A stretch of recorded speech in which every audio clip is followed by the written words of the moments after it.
Sasa hivi wanasema kwamba hata kama uko na shamba lako la ekari kama 1 ama 2 na unataka lilimwe, unataka shamba lisafishwe pale, hata usicomplain, usitete sijui uchumi mbaya, hakuna pesa. Wewe sema tu umepata dhahabu kwenye shamba lako. Alafu kaa chini utulie uone vile ambavyo watu watamiminika pale. Wanakusafishia shamba within 1 hour. Shamba liko clean. Nazungumzia story moja ambayo imejitokeza kule upande wa Kapenguria constituency. Hapa kunaitwa Cheporor Village, West Pokot County, okay? Ni kwamba kuna vijana wawili ambao walisema kwamba jamani, tumepata dhahabu kwenye shamba fulani. We have discovered some gold here. Now let me tell you, thousands of people, yani more than 1,000 people walifika kwa lile shamba kutafuta dhahabu, my friend.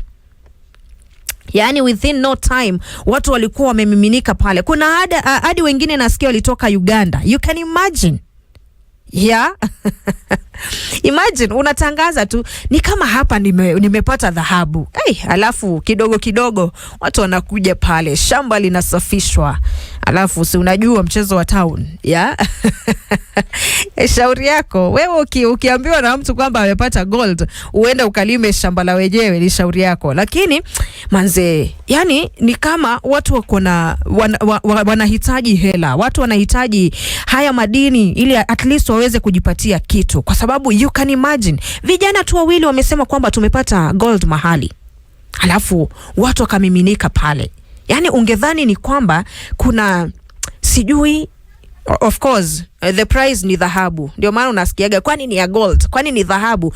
Yes, that is the price. That's why watu walikuwa wanamiminika pale kutafuta gold.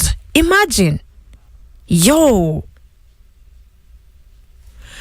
So kama uko na shamba lako na haujui the way forward, wewe sema tu kuna gold. Hii ni Starabika, mimi unaniita Christine Kambua.